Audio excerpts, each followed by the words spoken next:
What's up guys, Vulkan here, and today we're back in Godfall with a ton of new info from a celebration stream that happened yesterday. For those that want to see the full thing, check the description below, got the link in there for you.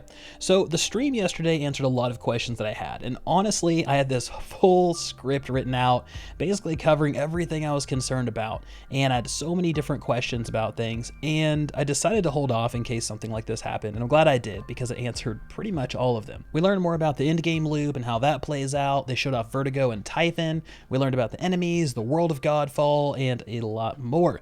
So let's start off with the thing that most people are interested in, and that's Endgame. So up until this point, we learned about the Tower of Trials, which is a series of rooms that you clear, you earn some gear or some materials, some currency, but they also mentioned and alluded to something called Dreamstones, which now we know they're like a new game plus, and these become available once you finish the story, and they're a prerequisite to challenging the Tower of Trials. So there are 18 total Dreamstones, and each one focuses on a boss that you fought before during the story, but these boss battles come with a twist. So whether that's new mechanics or modifiers, we're not entirely sure, but they did make sure to confirm it will not be the same experience that you had in the story. There will be some new stuff in there. And each Dreamstone is made up of 3 rounds that you progress through, and these will contain random enemies, objectives, elites, mini-bosses, all that fun stuff. And if you manage to clear the round, then you'll get some bonus loot. You'll get a powerful buff that only lasts during that Dreamstone, but they are powerful. And you'll learn about what kind of changes the end boss has, which they said are very important, because that way it lets you understand and lets you kind of figure out what you're going to be going up against so you can best prepare for it. And if you fail a round in the Dreamstone, you still progress, but you don't get the bonus loot. You don't get the buff or the insider knowledge. You basically get thrown into the next one with a giant F rating. And if you fail against the final boss, then you have to restart the Dreamstone until you can clear it. So yes, it is a rogue-like experience. However, when you do clear it, you're going to unlock the next Dreamstone and so on. So you get them one at a time, and you click on the Dreamstone, you go complete it, and then the next one unlocks. So the first 9 Dreamstones are designed to get players to max level, which is level 50, and put your build through a series of tests. So the whole thing is basically a giant build check. Is your build able to put out enough damage? Is it able to have enough sustainability so you can kind of survive the different encounters that you're going to see ahead of you in Endgame? So it really kind of reminds me a little bit like a raid, which we'll talk about in a second, but that's the whole design of Dreamstones.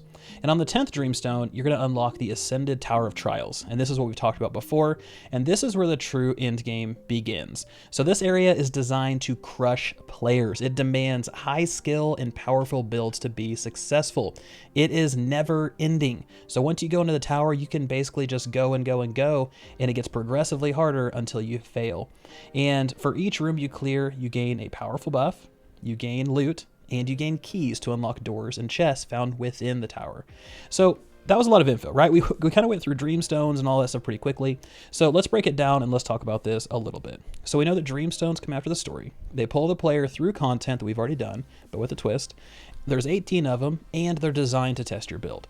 So looking at this, I feel like this is a mini tutorial for Tower of Trials, because both of these modes are incredibly similar, but Dreamstones have training wheels where you can fail and still move forward, while the tower doesn't. You fail, you're kicked out all the way to the beginning. Sorry, do not pass, go. Just try again. And this reminds me a lot of like a raid in World of Warcraft, where you're fighting multiple bosses, and then each one teaches you one critical mechanic that the final boss will use. So by the time you fight the big guy, you've seen most of that stuff before, plus he brings a few new tricks of his own to the table. Same thing with Dreamstones versus Tower of Trials. You're going through Dreamstones, you're still encountering a new currency, you're encountering the buffs, the loot, the kind of drive to succeed, and then you have to fight the bosses with the new modifiers and things like that. So what this makes me think that this is basically just prepping you for the true end game and for the more challenging content, which is Tower of Trials. And that's just what Dreamstones seem like to me. I might be interpreting this completely wrong, so definitely curious to hear what you guys think. But overall, I think it's a good system, right? I'm not saying it's a bad system. I think this is good to ease players into the true end game, like I mentioned, and I'm personally more focused on the tower. I'll just blow through the Dreamstones as quickly as I can, right? I'm assuming you're not going to be able just to walk through these things and go straight to the tower. There's there's going to be a little bit of a grind associated with them, or at least I hope, else we're going to be looking at a situation where this game has no content within 3 weeks. But they did also mention that the Tower of Trials will have unique items that are only available there. So there is a little bit of a difference in loot and availability between Dreamstones and the Tower. So you're going to need to put together a badass build. You have to work through those floors, you have to grind, and you're going to have to find those unique items and see how they take your play to the next level. So I really like this. I mean, overall, Dreamstones, the Tower of Trials, I feel like this is a solid thing, especially the unique items, right? Because there's a certain level of satisfaction of being able to grind an activity for those ultra rare items and experiencing that high when you finally find that one thing you're looking for. I mean, it leads to a big letdown right after, right? Because you're like, whoa, the chase is over, but it was really fun while it lasted. And those are the things that some games miss. And I'm really glad that Godfall paid attention to that. So besides the Dreamstones, we also learned about some other things that are going to be scattered across the map. Things like unique enemies, hunts, and bosses. So we didn't learn too much about unique enemies or bosses, but in terms of hunts, they talked about that a little bit, and we learned that basically these are going to be encounters with bosses that we fought before, but with a modifier or a twist to make them more challenging. So there's a little bit of a theme going here.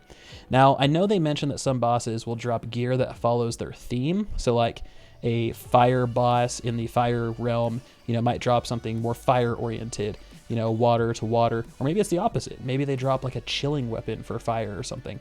But my guess here is that we're going to want to farm hunts for specific drops that we're after for our builds to take those to the next level and make them more efficient. So now that we have a grasp on what most of the endgame cycle looks like for Godfall, I'm more comfortable picking this game up. I feel like this game will have enough content to keep me occupied for a while between the loot chase, the build variety, collecting all the Valorplates, chasing these unique items in the tower, partying up with friends, being able to run through stuff with them, and there's just a lot of activities on paper. So hopefully that translates well into playable hours. We all know that, devs kind of approach these things with, wow, you have 100 hours worth of content, tons of stuff to do, and then players get their hands on it, and 30 hours later, they're like, okay, done, what next? So hopefully this translates well into game time, but we'll have to wait and see. So that's the end game piece, right? Besides the end game piece, we also got our first look at the 7th Sanctum, which is a player hub that lets you launch missions, you can craft, swap Valorplates, and really just kind of manage everything related to your character. And this really reminded me of the Tower from Destiny, and that theme kind of carries over into their missions and maps, which we'll talk about. So after yesterday's stream, I have an inkling that this game will be like Destiny 1, where you open your map of the world, you launch a mission, you go to that mission, you play it, complete it, and then return to the Sanctum to fire up the next thing. And honestly, I don't have an issue with this system. I didn't have an issue with the D1 system like this, if it's done correctly. But I do know there's folks out there who aren't a fan, and I could be wrong, but that seems like how their flow worked with Godfall, because in the 7th Sanctum, you went to your holo map, you picked out your mission, he clicked on it, clicked start, and it took him there, he played through it, back to the 7th Sanctum, changed his Valorplates around, back to the map, went to the next thing. So there is a kind of cadence to going through and choosing maps and visiting your hub frequently, but I don't know if you can travel from activity to activity. I don't know if you could be at the end of a mission, pull up your holo map, and then immediately go to the next mission, or if that bounce back to the hub is necessary. So long story short, missions and maps looks very instance versus open world. So sorry about that, folks, if you're really kind of looking forward to those things. The other thing, though, that they showed off in the Sanctum, which I was super pumped about, was actually a training dummy, which was great because being able to test builds and gear right there in the hub is a huge quality of life thing. And I don't know how many times I was in the tower in Destiny wanting a shooting range, wanting a test dummy, wanting something to test against because I wasn't sure how a weapon worked. So this is a big, big thing, and I'm really excited for it. So moving on, one of my biggest concerns that I had was crushed, which is good.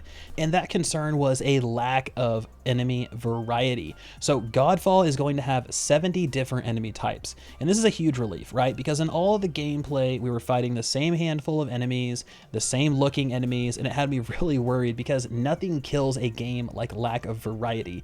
But we're going to get to see enemies that all live in each realm, plus some stronger enemies that can travel between all the different realms. And we learned about the different factions that we'll get to see. Those factions are the Vargol, the Crimson Wind, Nyack, Abyssians, Blacktide Mercenaries, Corrupted Valorians, which is going to be cool to see because you as the main character and the final boss of the story are both Valorians. So this reminds me of like the rogue agents in Division 2, right? Being able to find those things out in the wild for a really challenging fight. I'm hoping these are secret enemies, which would be kind of cool. Stumble upon them, different missions, and maybe you can earn their Valor Plate, something like that. But then we have the beasts and the constructs. So they said that this is not including all of the elite and endgame variants for each enemy. So in other words, baseline, we should see about 10 unique types per faction, not including those variants. And I feel like this is a healthy amount. I mean, you're talking 10 types per faction, along with roaming factions being mixed into each realm to help give more diversity during encounters and things like that. So, like I said, that's a big relief. I'm really glad that we're not going to be fighting the same cookie cutter enemies. Hopefully they're mixed in well enough and kind of shifted around well enough that it's not like we're seeing the same type of encounters as frequently. So lastly, we finally got to see some gameplay of Vertigo, the Spirit Valor Plate, and Typhon, the plate who chills enemies. So Vertigo is about what we thought, right? She supercharges shock damage. She's very efficient at damage over time builds. So if you're a dot-based person, make sure to pick her up. And like I said, she maximizes Spirit. So Spirit is going to go into all this elemental damage and things like that. So one of the devs on stream actually spoke about how you could have a Warhammer that scales with Spirit damage and pair it with a Spirit heavy Vertigo for some big numbers. And this was in response to Arekkz talking about his Armistice plate, stacking up might, using a Warhammer, and just being, big, meaty melee numbers. And the developer pointed out that, yeah, you can go that direction, the fairly obvious direction, but you can also think about things from a different perspective. And you can look at a different plate or different weapons and figure out how they can work together and find those interesting combinations, which reminds me a lot of, obviously, an action RPG. So that was something that was really cool, and I really like that the developers are thinking about that as well, and not necessarily going, okay, Armistice, he's might, so he's going to do a ton of damage, and he stacks might, and that's the only way he can do it. And Vertigo, she does all spirit, she's going to do elemental stuff, so all of her damage is going to come from elemental. No, instead, you can kind of find those bridging pieces to switch gameplay up quite a bit, which is really cool. So when looking at Typhon, all of his potential comes from chilling enemies, and then dealing 100% increased damage to chilled enemies. So naturally, you want to build around chill chance and chill duration to maximize this. So it's going to be interesting to see what type of gear helps empower Typhon, or what his role in a party will be, because there might be some gear out there that flips chill chance to ignite chance and flips chill duration to burn duration. So there's different ways you can go about approaching these. I really would have liked to have them play Typhon a little bit more to see kind of how all of that works and plays together. We just got a very high overview of him, and we didn't actually get to see how he performs in combat, which is kind of a bummer. So it was nice getting to see the depths on these plates, but Personally, I'm still waiting for Phoenix, and I really want to see what she all brings to the table. I think there's going to be some great stuff there. And they also did mention Hinterclaw in a particular build that the dev really likes around crit-based builds. He didn't get into it, but Hinterclaw is a very unique plate. It has one of the most diverse constellations and augment systems. There's just a ton of things that go into this plate that you don't normally see on the other plates. And I think this is because this is the plate that Macros uses. Now, that's not a confirmation, but we do see in the cinematic the individual who overthrows our main character, I forget his name, it's like Arin or something, but the individual who overthrows him, which I'm assuming is Macros, uses that Hinterclaw plate. And what I'm thinking is once we finish the story, that's when we get Hinterclaw or enough things to craft Hinterclaw. And while Silvermane, our starting plate, is like a beginner-friendly, balanced plate, Hinterclaw is more like the advanced, well-rounded plate, the kind of natural evolution of Silvermane. So we did learn a couple other things from the stream. We learned, like I said, max level is 50, and for each level you get 1 skill point. And there will be other ways to acquire skill points after you reach max level to continue working on your builds, but not enough to fill up the entire skill grid. But there's definitely more than 50 total, so don't feel like 50 is your cap and you have to kind of make that work. It's going to be more than that. Respecking can be done at the press of a button. There's no locks, there's no grindy process of resetting your character. It's just, I want to try something new. Click a button, done, which is great. That's the way these games need to be set up. We also see Outriders taking this path as well, which I really like. Loot is going to be instanced for each member of the party, so you don't need to worry about fighting over it if you're playing with randos or with your friends, so don't worry about having to run up there and grab the stuff or somebody else takes it. So that's a wrap. That is the stream recap. Now, Godfall has me even more excited after this last stream, and I think it's what the game really needed, right? A deep dive in Endgame, showing off what you're going to be able to do, how you're going to spend your time. Does the game respect and value your time? That's going to come from a review, but we know that we're not looking, down the barrel of an empty Endgame. They showed off more of the world, they showed off the enemies, the enemy varieties, and honestly, just walking us through a mission of gameplay is incredibly valuable. It lets us see the cadence, the flow, and understand what we're going to experience when we finally get our hands on this game. So I really hope it has some longevity. I hope it lives up to the hype that it's generating. And honestly, the last concern that I have, the last big concern, I'll say, is AI. How is AI going to look in this game? Because still, even as we went through these missions, even as we watched more gameplay, the enemies still seem to just stand there until you come up and attack them. So hopefully they'll implement patrols, pathing, give the enemies a little bit of life, aggro radiuses. I'm not looking for anything crazy here. These are things that have been around for quite a while when it comes to AI in games. So that's my last big thing, but I do want to hear from you guys. What do you guys think of Godfall so far? Does it still look generic and boring? Is it more exciting? Are you looking forward to it? Are you not looking forward to it?